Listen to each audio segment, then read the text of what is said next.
안녕하십니까. 저는 이제 막 태권도장을 열어 관장이 된 35살 여성입니다. 사실 저는 어렸을 때 몸이 정말 약했었어요. 겨울에는 감기를 달고 살았고, 여름에는 걸핏하면 장염에 걸려서 매주 병원을 갔다고 해도 과언이 아닐 정도로 몸이 유독 약했습니다.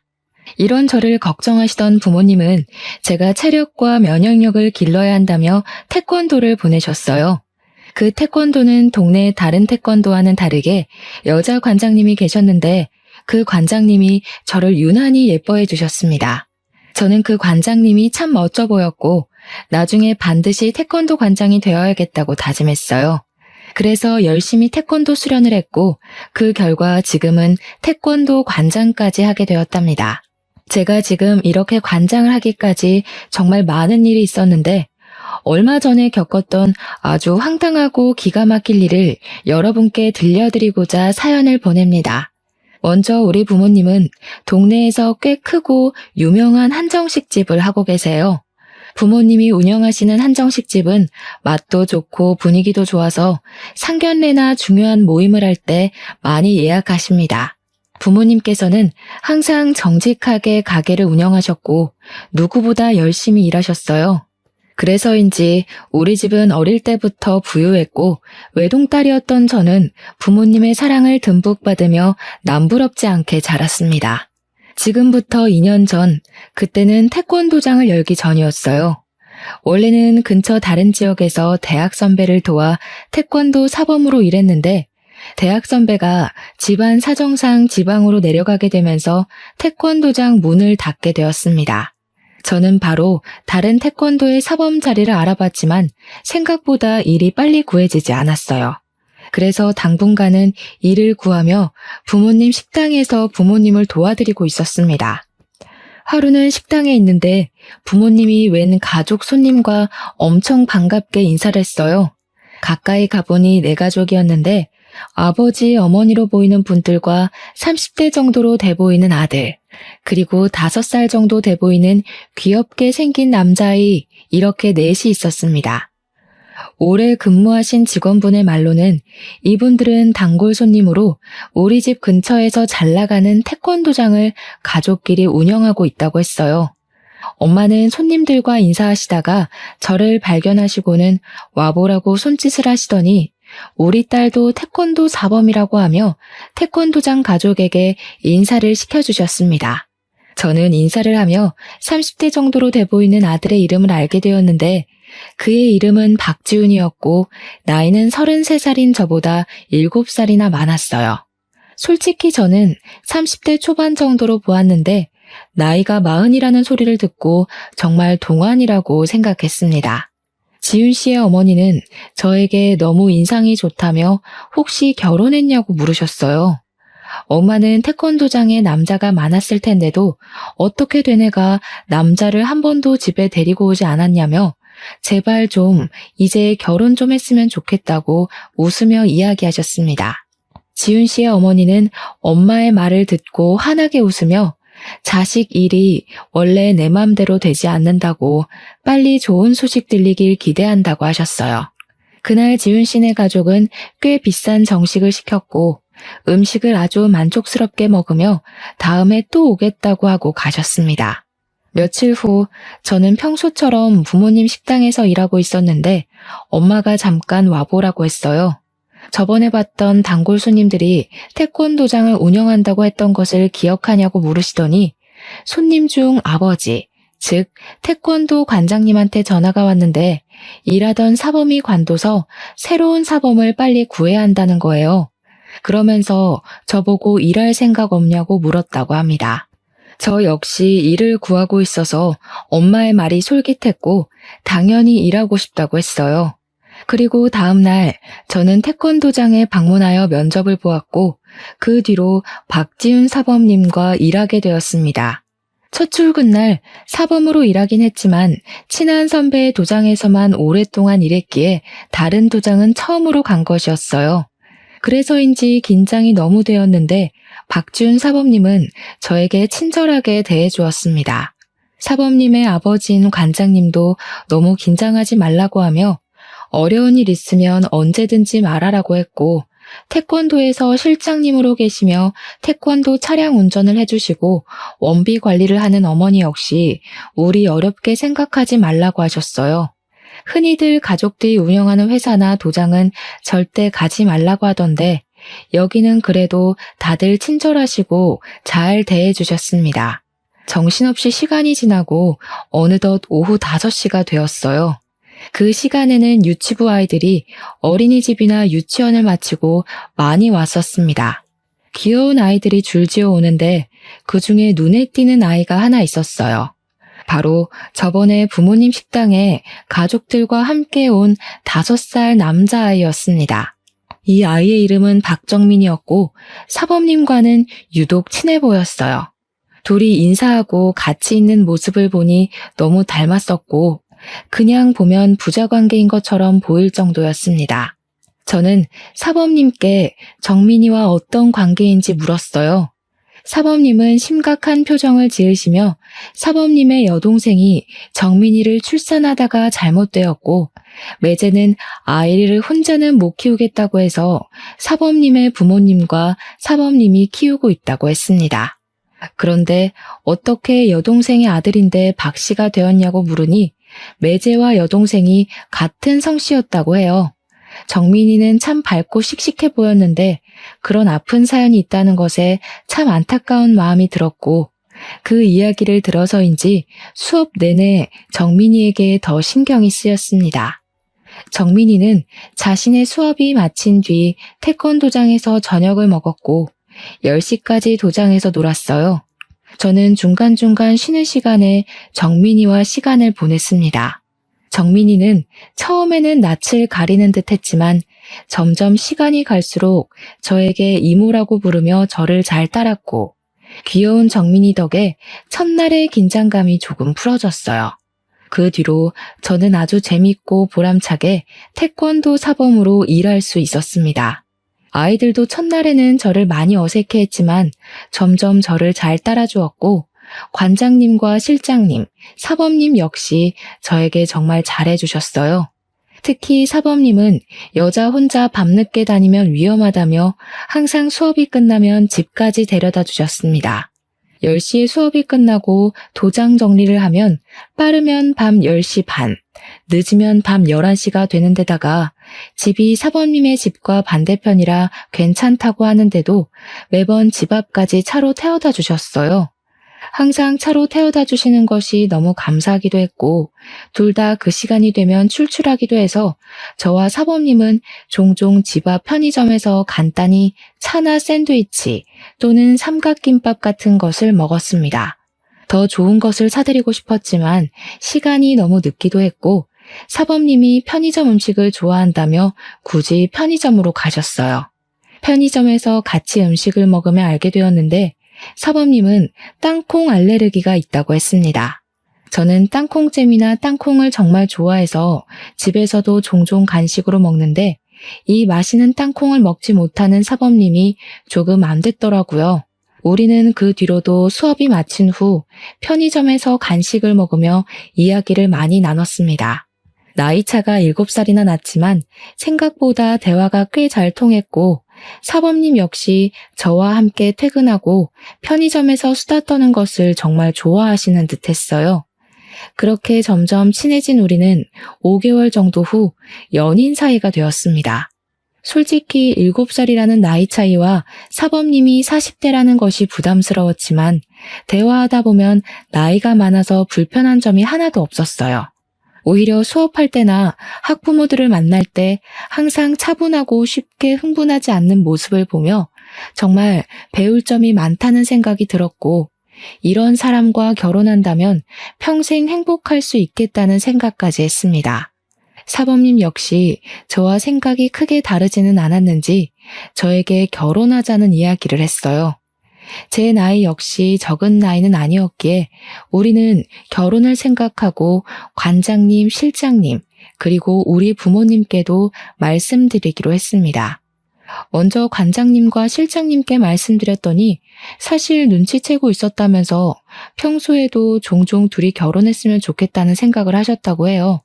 그러면서 앞으로 잘 만나보라고 적극적으로 응원해 주셨습니다. 또한 두 분은 도장이 아닌 밖에서는 관장님을 아버지로, 실장님을 어머니로 불러달라고 하셨고, 두 분 역시 이제 도장 밖에서는 저를 며느리라고 부르기로 하셨어요. 며칠 뒤 우리 부모님께도 인사를 드리러 갔습니다. 사실 우리 부모님은 제가 하는 일에 크게 반대를 하신 적이 없으셨고, 항상 제 생각과 의견을 적극적으로 지지해 주셨기에 이번에도 당연히 그러실 줄 알았어요. 그런데 첫 인사 후 엄마가 저에게 진짜로 결혼할 생각이 있냐고 물으셨습니다. 그래서 저는 당연히 결혼할 생각으로 만나고 있다고 했어요. 엄마는 솔직히 그다지 좋지는 않네. 아무래도 7살이나 위라는 것도 마음에 걸리고 뭔가 인상이나 느낌이 그다지 좋지가 않아. 뒤로 꿍꿍이가 있는 것 같은 느낌이야. 주은아, 엄마가 아무래도 불안해서 그런데 일단은 결혼은 하지 말고 조금 더 생각해보는 건 어떻겠니? 아니야. 내가 지난 5개월 동안 보니까 사범님 아이들에게도 잘하고 학부모님들 사이에서도 인기도 꽤 많아. 수업할 때 보면 사람도 차분하고 겪어볼수록 괜찮은 사람이야. 엄마가 식당 운영하면서 별의별 사람들을 다 봐서 사람 하나는 기막히게 보는 것 알지? 한번 엄마 믿고 조금만 떨어져서 다시 봐봐. 뭔가 느낌이 싸한 게 좋지 않아. 엄마는 자꾸 예비 남편의 느낌이 좋지 않다며 결혼은 조금 더 신중히 결정하라고 하셨습니다. 저는 사실 그런 엄마가 이해가 잘 되지 않았고 괜한 걱정을 하고 있다고 생각했어요. 엄마는 저와 예비 남편의 사이를 반대했지만 저와 예비 남편은 그러면 그럴수록 더 사이가 돈독해졌습니다. 예비 시부모님 역시 태권도장에서 매일 보며 저를 정말 한 식구처럼 대해주셨어요. 그러던 어느 날이었습니다.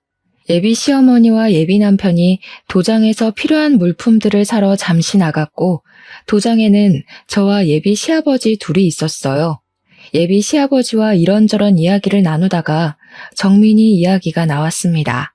우리 둘째 아들이 사고만 안 났어도 정민이가 더 씩씩하게 자랐을 텐데 내가 못해준 게 많아서 그저 안타까울 따름이야. 예비 시아버지는 둘째 아들이 사고를 당했었다는 식으로 말씀하셨습니다. 분명히 예비 남편이 정민이가 여동생의 아들이라고 했고 출산하다가 잘못되었다고 했는데 예비 시아버지는 아들이라고 하니까 이상했어요. 둘째 아들이라고요? 저번에 지윤 씨는 여동생이 있었다고 말했는데. 아, 맞다. 그랬지 참. 그때 사고를 당한 것이 너무 충격이라 내가 이렇게 깜빡해. 그런데 사고를 당했다고요? 혹시 무슨 사고요? 자동차 사고란다.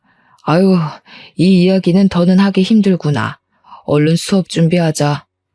예비 시아버지와 예비 남편은 예비 남편의 동생에 대한 말이 달랐고 황급히 말을 돌리려고 하는 예비 시아버지의 모습도 뭔가 수상했습니다. 저는 예비 남편에게 퇴근하며 확실히 물어봐야겠다고 생각했어요. 예비 시아버지와 대화를 마친 후 도장을 청소하려는데 예쁘게 생긴 여자아이와 엄마가 태권도에 등록하러 왔습니다. 그 여자의 이름은 김민희였어요. 민희 엄마가 관장님인 예비 시아버지와 대화를 마친 후 태권도를 등록했습니다. 저는 민희와 반갑게 인사하며 수업 시간에 만나자고 이야기하고 돌아섰는데 그때 예비 남편과 예비 시어머니가 같이 도장으로 왔어요. 그런데 예비 남편이 민희 엄마에게 아주 반갑게 인사를 하는 것이 아니겠어요? 예비 시어머니도 처음에는 못 알아보는 듯 했다가 예비 남편이 알려주자 그 어린아이가 벌써 결혼하고 아이까지 있냐며 반가워하셨습니다. 예비 남편은 뒤에 서 있던 저를 부르더니 민희 엄마가 초등학교 동창으로 옆집에 살며 부모님끼리도 친하게 지내던 사이였다고 했어요. 그리고 민희 엄마에게는 저를 태권도 사범님이자 결혼할 사람이라고 소개했습니다. 민희 엄마는 둘이 아주 잘 어울린다고 하며 여자 사범님이 있어서 더 편하고 마음이 놓인다고 했어요. 저는 민희 엄마께 인사 후 수업에 들어갔습니다. 그날도 모든 수업을 무사히 마치고 예비 남편은 항상 그랬듯 저를 집까지 데려다 주었어요. 집에 가는 차 안에서 예비 남편에게 예비 시아버지께서 여동생이 차 사고를 당했다고 말씀하시던데 저번에 출산하다 잘못했다고 하지 않았냐고 했습니다. 제 말에 예비 남편은 순간 당황한 표정을 짓다가 이내 슬픈 표정을 지었어요. 그러더니 사실은 아기를 낳으러 가는 길에 차 사고가 났다고 했습니다. 그러면서 여동생에 관한 이야기는 집에서 금기어니 절대 하지 말라고 했어요. 부모님이 한동안 정말 죽을 정도로 힘들어하시다가 여동생의 사진이며 흔적을 모두 다 지우고 이제야 마음 잡으셨으니 괜히 이야기 꺼내지 말라고 신신당부를 했습니다. 흔히들 아내나 남편, 부모를 잃은 사람을 일컫는 말은 있지만 자식을 잃으면 너무 슬프고 고통스러워서 차마 부를 수 있는 말이 없다고 하잖아요. 저는 그 말을 떠올리며 예비 남편에게 충분히 그 마음이 공감된다고 하며 예비 시부모님 앞에서 동생에 관한 이야기는 절대 꺼내지 않겠다고 했습니다. 그렇게 2개월이 지났어요. 2개월 동안 저는 계속 사범으로 일하고 있었고 부모님은 여전히 예비 남편을 곱지 않은 시선으로 보고 있었습니다. 그리고 변화가 있다면 제가 미니 엄마와 친해졌어요. 미니 엄마는 매일 수업이 끝나고 미니를 데리러 도장에 오셨는데 그때 오며 가며 인사하고 한마디씩 하다가 친해졌고 서로 자연스레 연락처도 주고받게 되었습니다. 하루는 미니 엄마와 이야기를 나누다가 제 결혼 이야기가 나왔어요. 결혼 준비는 잘 돼가요? 우리 실장님 옛날에 나만 보면 딸이 없어서 딸 삼고 싶다고 하시더니 정말 딸 같은 사범님이 며느리가 되어서 좋으시겠네. 미니 엄마가 처음 이 말을 했을 때는 아이들도 있고 해서 그냥 인사치레이겠거니 했는데 미니 엄마가 가시고 곰곰이 생각해보니 뭔가 이상했습니다. 예비 남편과 예비 시아버지는 정민이가 예비 남편의 여동생의 아들이라고 했잖아요. 이 말은 예비 시어머니에게 딸이 있었다는 말인데 어린 시절을 예비 남편과 함께 보낸 미니 엄마는 딸이 없었다고 말을 했습니다. 저는 확실히 알아봐야겠다는 생각에 쉬는 시간에 예비 남편 몰래 미니 엄마에게 전화했어요. 먼저 미니에 대해 알려드릴 것이 있다며 미니의 수업 태도를 칭찬한 후 예비 남편에게 여동생이 있었다고 들었는데 맞는지 물었습니다. 여동생은 무슨 여동생이에요? 지훈이 외동아들이라서 형제 있는 친구들을 많이 부러워했어요. 우리 반 친구들이 다들 둘, 셋 형제가 있었는데 지훈이만 유일한 외동아들이라 확실히 기억해요. 나는 맨날 언니랑 싸워서 혼자인 지훈이가 정말 부럽기까지 한걸요. 미니 엄마는 끝까지 지훈이가 외동아들이라 했고 저는 이 모든 상황이 이상했습니다. 왜 예비 시아버지와 예비 남편은 없는 동생을 만들어서 있다고 하는 것이며 동생이 없다고 한다면 정민이는 도대체 누구의 아들이라는 것인지 하는 의문이 들었어요. 이상하다는 생각을 하며 사무실로 가니 정민이와 친구들이 도장에 도착해 도복을 갈아입고 간단한 군것질을 하고 있었습니다. 그런데 제가 잠시 다른 곳을 보던 사이 정민이가 캑캑거리고 있었어요.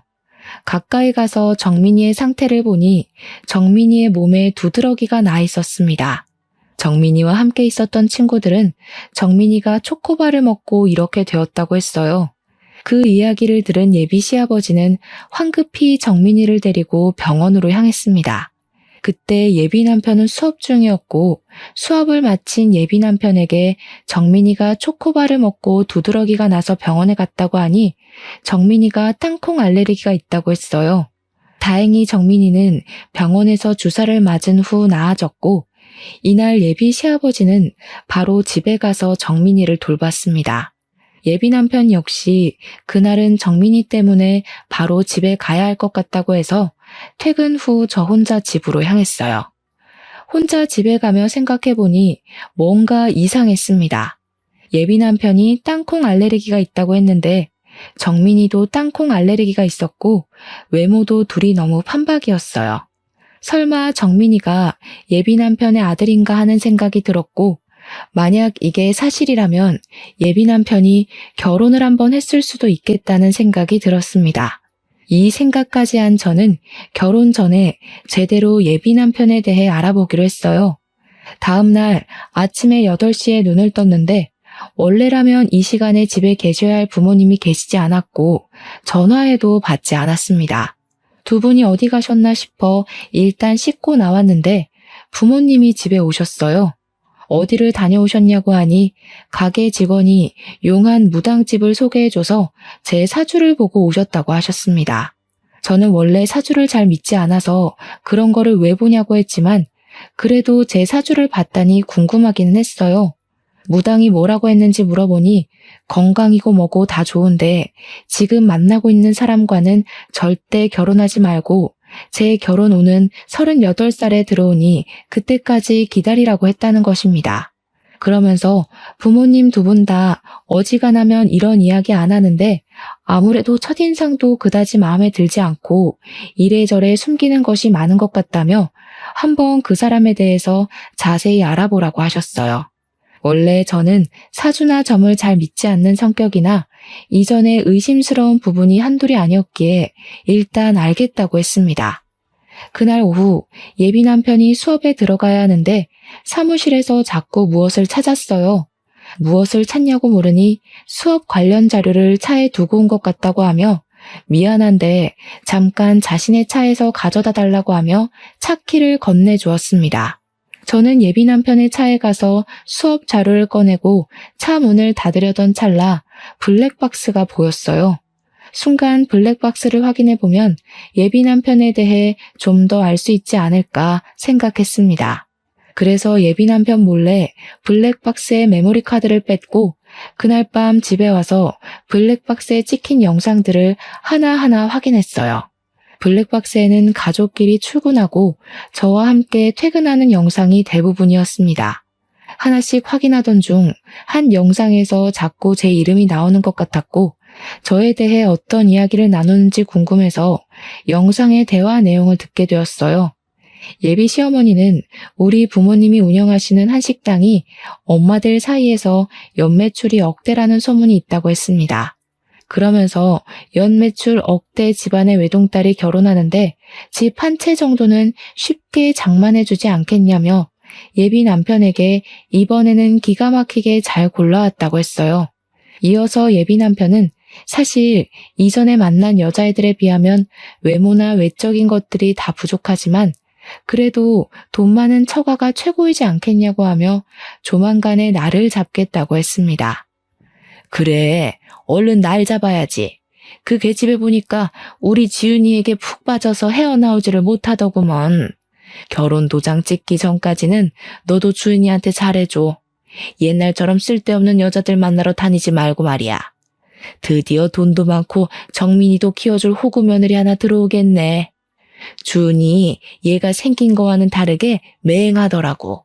그래도 주은이가 정민이에 대해서 모르게 입조심들 하고 저번에 너희 아빠랑 너랑 한 얘기 듣고 기겁하는 줄 알았다.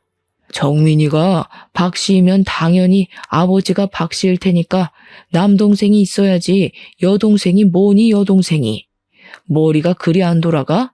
뭐 이래저래 핑계대서 잘 넘어가긴 했다만 아무튼 너 조심해. 하마터면 우리의 계획이 다 물거품 될 뻔했잖아. 나도 모르게 여동생이라고 나와버렸어요. 미안해요. 뭐 어찌 됐든 이제 우리 정민이에게도 부자 엄마 생기겠네. 우리 정민이 축하해. 예비 남편의 말에 정민이는 뭔지도 모르고 그저 신나서 웃고 있었습니다. 이 영상을 본 저는 충격에 빠졌고 도대체 예비 남편은 어떤 사람인지 궁금했어요. 일단 저는 이 블랙박스 영상을 저장 후 지역에서 가장 유명한 흥신소에 예비 남편의 뒷조사를 의뢰했습니다. 며칠 후 흥신소에서 연락이 왔는데 블랙박스 영상보다 더 충격적인 사실들이 가득했어요. 흥신소 직원의 말에 의하면 예비 남편은 20대였을 때 클럽에서 만난 여자를 임신시켜서 결혼했었습니다. 그런데 예비 남편이 자신의 아이를 임신한 아내를 내팽개치고 계속 클럽에 다니며 다른 여자를 만나러 다녔어요. 이로 인해 큰 스트레스를 많이 받은 아내는 유산했고 바로 이혼했다고 합니다. 그 뒤로도 정신을 못 차리고 계속 클럽에 다니며 이 여자 저 여자 만나고 다니며 제대로 된 직장도 못 구하고 어느덧 30살이 되었어요. 나이를 적지 않게 먹은 예비 남편은 이제 뭐라도 해야겠다는 생각에 태권도 관장인 예비 시아버지 밑에서 태권도 교범으로 일하기 시작했습니다. 교범은 수련자 출신의 지도자로 정식 사범은 아니에요. 사실 정식 사범이 되려면 태권도 4단 이상의 사범 자격증에 생활 스포츠 지도사 자격증까지 있어야 하지만 예비 남편은 태권도 4단까지는 땄으나 자격증은 하나도 없는 정식 사범이 아닌 교범이었습니다. 이렇게 30살에 예비 시아버지 덕에 태권도 교범이 된 예비 남편은 한동안은 정신 차리고 열심히 일하는 듯 했지만 1년 정도 후부터 다시 클럽에 다니며 이 여자 저 여자를 만나러 다니기 시작했어요. 그러면서 클럽에서 친해지게 된 20대의 여자가 있었고 예비 남편이 34살 때 그 여자는 예비 남편의 아이를 가졌습니다. 덜컥 임신이 되어버린 여자는 일단 아이를 낳아야겠다는 생각에 혼인신고나 결혼식 없이 동거를 시작하게 되었어요. 그런데 이 여자가 임신 중에도 예비 남편은 계속 클럽에 다니며 수많은 여자를 만나고 다녔다고 합니다. 그 와중에 아기는 출산했고 이 아기가 바로 정민이었고 정민이의 친모는 아이를 낳자마자 도망가 버렸어요. 그 와중에 아기는 출산했고 이 아기가 바로 정민이었고 정민이의 친모는 아이를 낳자마자 도망가 버렸어요. 그 뒤로 정민이를 친아버지인 예비 남편의 밑으로 올리려고 했으나 그렇게 하면 혹시라도 나중에 문제가 생길까봐 일부러 예비 시부모님 호적에 올려서 키우고 있었습니다. 이어서 흥신소 직원은 예비 남편이 지금도 태권도에 다니는 아이 엄마와 몰래 만난다고 하며 저에게 사진을 여러 장 보내주었어요.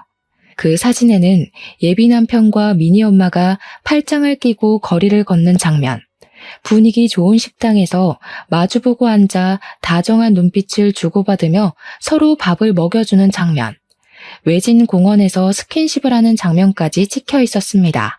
사진들을 보니 너무 충격적이라 손이 덜덜 떨리고 숨도 잘 쉬어지지 않았어요. 사실 제가 어쩌다 보니 나이가 30이 넘긴 했지만 그동안 한 번도 제대로 누군가를 만나서 사귀어 본 적이 없었습니다. 저는 학원이다 보니 일이 오후에 시작해서 밤에 끝나지만 대부분 직장인은 오전 오후에 일하니 데이트다운 데이트를 할 수가 없었고 같이 사범으로 일하는 분들은 이성적인 호감이 생기지 않았어요. 그래서 솔직히 이렇게 제대로 누군가를 만나 사랑에 빠진 것은 예비 남편이 처음이었습니다. 그런데 이런 사람에게 뒤통수를 맞았으니 충격이 너무 컸어요. 정말 이런 말을 하면 오버라고 생각할지도 모르겠지만 정말 온 세상이 무너지는 기분이었습니다. 저는 그만큼 예비 남편을 믿었고 진심으로 온 마음을 다해 사랑했어요. 하지만 이 모든 것을 안 이상 더는 예비 남편과 결혼을 진행할 수가 없었고 얼른 태권도장을 정리하고 나와 이 사람들과 연을 끊어내야겠다고 생각했습니다. 흥신소 직원분과 충격적인 통화를 끊고 나서 가만히 생각해보니 예비 남편과 불륜을 저지르고 있는 미니 엄마에게 화가 너무 났어요. 둘이 그렇게 몰래 만나고 있었으면서 미니 엄마는 제게 그동안 친한 척을 해왔습니다. 바보같이 전혀 눈치 못 채고 좋다고 실실 웃어대는 저를 보며 미니 엄마는 얼마나 우습게 생각했을까 하는 생각이 들었어요. 다음 날, 그날은 토요일이었지만 초등학교 저학년생들을 대상으로 레크레이션을 하는 날이라 출근을 해야 했습니다. 저는 태권도에 먼저 가서 아이들을 맞이할 준비를 하는데 미니가 엄마 손을 붙잡고 도장해 왔어요. 우리 태권도장 며느리 일찍 오셨네요. 부지런해서 관장님이랑 실장님이랑 정말 좋아하시겠다. 물론 우리 사범님도 정말 부럽고요. 지훈이가 어릴 때부터 참 착하고 재밌고 인기도 많았죠. 사범님은 좋겠어요. 멋진 지훈이랑 결혼해서. 그럼 오늘도 우리 미니 잘 부탁드려요. 미니 엄마가 이 말을 하고 가는데 이전에는 그냥 좋은 이야기이겠거니 했지만 모든 사실을 다한 지금은 저를 비꼬고 놀리는 소리로밖에 들리지 않았습니다. 너무 화가 난 저는 예비 남편과 관장님이 오기 전에 아이들이 처음 왔을 때 작성하는 서류 뭉치에서 미니의 서류를 찾았어요. 그곳에는 미니의 엄마뿐 아니라 아빠의 연락처가 적혀 있었거든요. 저는 일단 미니 아빠의 핸드폰을 저장했습니다. 그리고 미니 아빠에게 흥신소에서 받은 미니 엄마와 예비 남편이 함께 찍힌 사진을 보내려고 했어요. 사진을 막 보내려는 순간 미니가 너무 해맑은 모습으로 제게 와서 사범님 뭐 하시냐고 물었습니다. 그런 미니의 모습을 보니 제가 지금 이 사진을 보내면 미니가 상처를 너무 많이 받을 것 같았어요. 그래서 일단은 그렇게까지는 하지 않았고 대신 카페에서 미니 엄마, 예비 남편, 그리고 저 이렇게 셋이서 대화를 나누고 끝내야겠다고 생각했습니다. 마음 같아서는 사람들이 없는 으슥한 곳에서 그 둘을 아주 완벽히 요절내버리고 싶었지만 그래도 그것은 사람으로서 그리고 체육인으로서의 도리는 아닌 것 같아 그런 마음은 애써 접어두었어요. 그날 오후 태권도 레크레이션 행사가 마치고 저는 예비 남편에게 진지하게 할 말이 있으니 태권도 근처 카페로 가자고 했습니다. 그리고 미니 엄마에게도 미니에 대해 급히 할 말이 있으니 별일 없으면 태권도 근처 카페로 나오라고 했어요. 예비 남편은 평소와는 다르게 잘 웃지도 않고 무표정인 저에게 무슨 일이 있냐고 물었습니다. 저는 예비 남편에게 지금은 아무 말도 하지 않고 일단 조용히 있으라고 했어요. 잠시 후 카페에 미니 엄마가 왔습니다. 미니 엄마는 처음에는 제 모습만 보고 미니에게 무슨 일 있냐고 했다가 제 앞에 앉은 예비 남편을 보고 놀란 표정을 지었어요. 일단 박지훈 사범, 아니지, 교범 옆에 앉으시고 우리 이제 진실을 이야기해 볼까요? 두 분, 이 사진 좀 보세요. 저는 흥신소에서 받은 사진들을 예비 남편과 미니 엄마에게 보여주었습니다. 둘은 제가 내민 사진을 보고 크게 당황해했어요.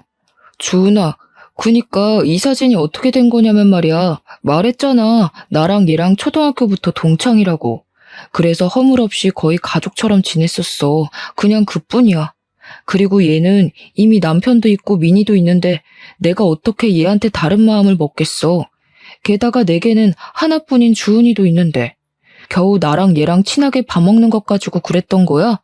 에이, 난 또 뭐라고. 오해 풀어 주은아. 예비 남편은 별거 아니라는 표정을 지으며 아주 태연하게 변명을 늘어놓았습니다. 그래서 이번에는 저번에 저장했던 블랙박스 동영상을 보여주었어요. 동영상에서 자신이 가족들과 대화한 내용을 듣던 예비 남편은 연겁 후 물을 마시며 초조해하는 모습을 보였습니다.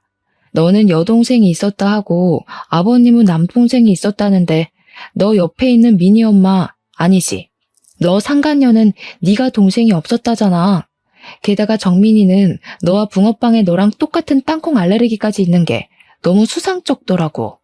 그래서 몰래 너 뒷조사를 했더니 아주 가관이더라.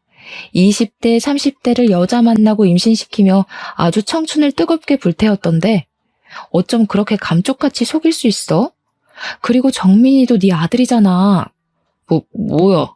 네가 그걸 다 어떻게 알았어? 아니야, 다 거짓이야. 거짓은 무슨, 증거가 이렇게 차고 넘쳤는데 어디서 발뺌을 하려고 그래. 재버릇 걔 못 준다더니 40대가 된 지금도 여전히 불륜을 저지르고 있고 대단하다. 정말 대단해. 미니 엄마도 이런 사실 다 아세요? 이러든 저러든 뭐 어때? 우리가 서로 좋기만 하면 그만이지. 안 그래? 네가 뭐 어찌할 건데. 서로 사랑하는 것도 죄야? 죄냐고. 와, 어쩜 이렇게 다 들통나도 뻔뻔하실까. 미니에게 이런 사실 다 알게 하려다가 말았어요. 착하고 여린 미니가 상처받을까 봐요. 저는 카페라서 최대한 조용히 이야기하려고 했지만 미니 엄마가 너무 흥분한 나머지 큰 소리로 저에게 서로 사랑하는 게 죄냐며 말하는 통에 카페에 있던 사람들이 예비 남편과 미니 엄마가 불륜 관계임을 알게 되어버렸습니다. 예비 남편은 이런 이야기를 하려면 사람이 없는 데서 해야지 왜 이렇게 사람들이 많은 카페로 왔냐고 하며 얼굴을 필사적으로 가리려고 했어요. 사람 없는 데로 가면 내가 눈 돌아가서 너네 두 연놈들 요절을 낼 것 같아서 그랬다. 난 그래도 최대한 너네들에게 신사적으로 말하려고 했는데 모든 산통을 깬 것은 바로 너네야. 우리 이렇게 끝내. 우리 결혼은 없던 일로 하고 태권도도 이제 관둘 거야. 그리 알아. 저는 카페에서 나와 다시 태권도로 갔습니다. 태권도에는 예비 시부모님이 있었고 저는 예비 신부님에게 정민이의 실체부터 예비 남편의 실체까지 모든 사실을 다 알았으니 파혼하고 서로 불편하니 태권도도 더는 나오지 않겠다고 했어요. 그러나 예비 시부모님은 오해라고 하며 저를 필사적으로 붙잡았고 그러던 중에 예비 남편이 태권도장으로 왔습니다. 이렇게 아무 대책 없이 관둬버리면 당장 수업은 어쩌라고. 지금 너 만약에 관두면 우리 너한테 손해배상 청구 소송해버릴 거야? 손해배상 청구? 웃기고 자빠졌네. 그래, 어디 해봐. 우리 집 한식당으로 돈 많이 버는 거 알지? 그럼 나는 최고의 변호인단 꾸려서 너랑 네 상간녀 그리고 단체로 나를 속인 너희 부모까지 상대로 소송 넣을 거야. 어디 그뿐인 줄 아니? 이 동네 모든 맘카페며 지역에 너에 대한 소문 쫙 퍼뜨려서 다시는 이 동네에서 얼굴 못 들고 다니게 할 거야. 그럼 내가 더 타격이 클까? 네가 더 타격이 클까? 어디 한번 네 대가리 한번 잘 굴려봐. 저는 끝까지 뻔뻔한 예비 남편에게 환멸을 느끼며 태권도장에서 나왔습니다. 그리고 집에 가서 부모님께 모든 사실을 말씀드리고 지금 한바탕 싸우고 파혼하고 오는 길이며 이제 그 태권도장에서 일하지 않을 것이라고 했어요. 부모님은 정말 잘 생각했다고 하시며 한동안 많이 힘들겠지만 마음 잘 추스르라고 하셨습니다.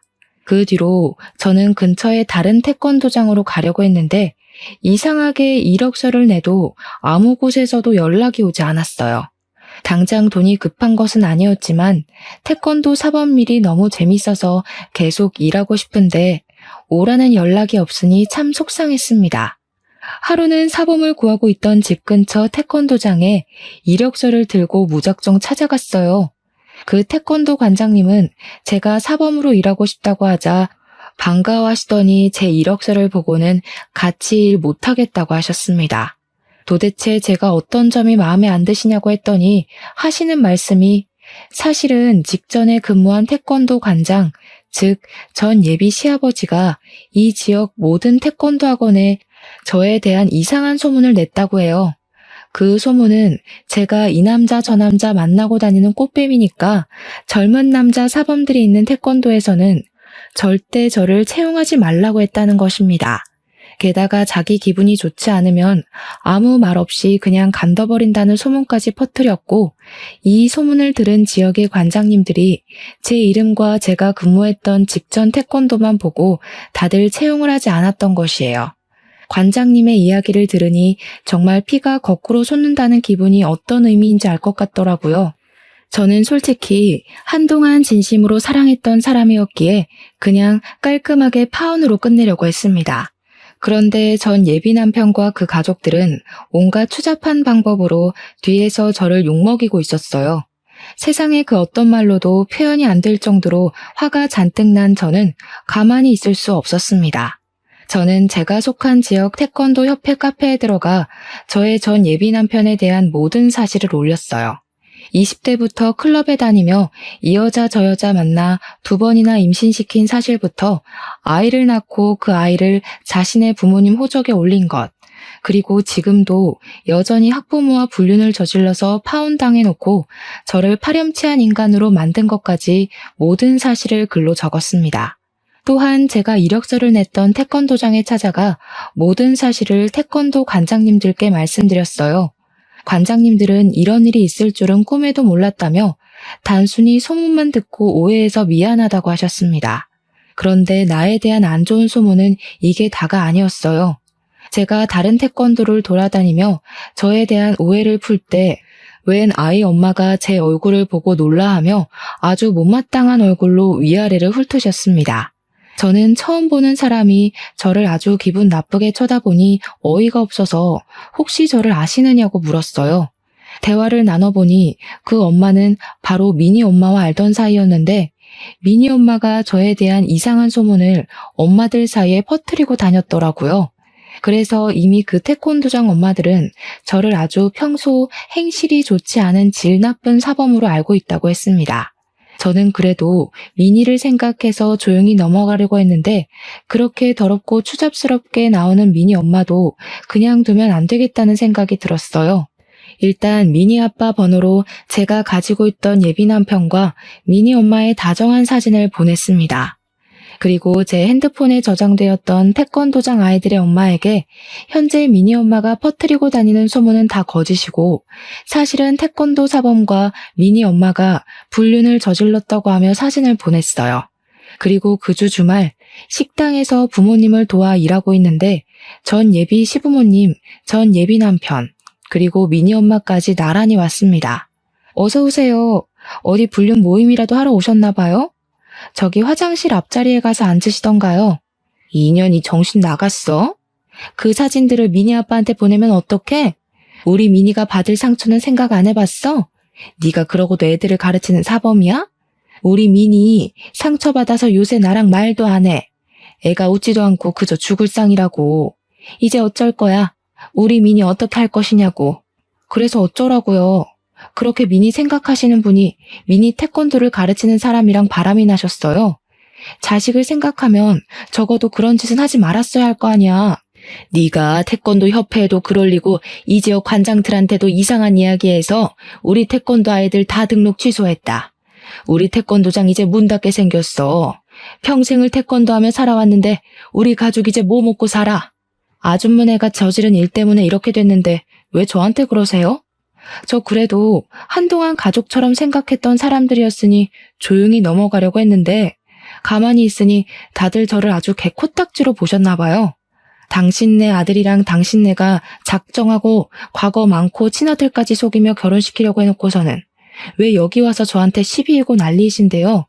나 참 어이가 없어서. 아, 됐고 여기 매출 올려줄 거 아니면 나가요. 계속 이런 식이면 영업 방해죄로 확 신고해버릴 겁니다. 제 말에도 이 사람들은 나가려는 생각이 전혀 없었고 결국 저는 경찰에 신고해서 이들을 쫓아냈습니다. 그 후 이들은 어떻게 되었는지 아세요? 일단 그들이 운영했던 태권도장은 문을 닫았습니다. 제가 보낸 메시지들을 본 엄마들은 전 예비 남편에게 대놓고 손가락질을 하며 비난했고 당연히 모든 아이가 등록 취소하고 환불 요청까지 했다고 해요.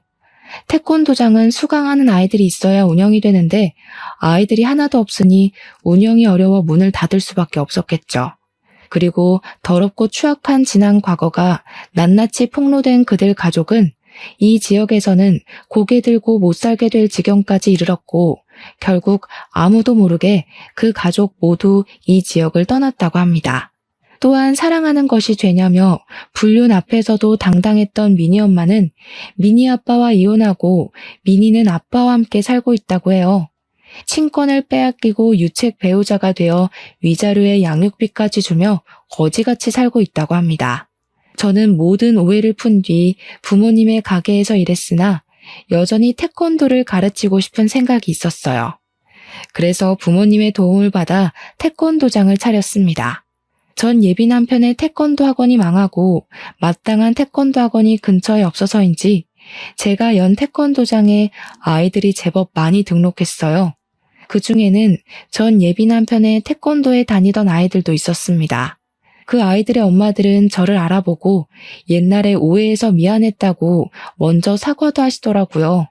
아무튼 그 뒤로 저는 엄마들의 신뢰를 받으며 지금까지 아주 잘 태권도장을 운영하고 있답니다.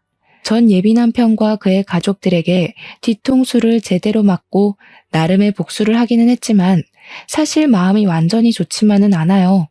이 일로 정민이는 살던 곳을 벗어나 다른 지역으로 가야만 했고 민이는 더는 아빠 엄마와 함께 살지 못하게 되었기 때문입니다. 부디 정민이와 민이가 새로운 환경에 빨리 적응해서 멋지고 당찬 어른으로 자라기를 간절히 기도할 뿐이에요. 제 사연을 들은 여러분의 인생에는 항상 좋은 일만 가득하시길 바라며 저의 이야기는 이제 마무리 지으려고 합니다. 긴 이야기 들어주셔서 감사합니다.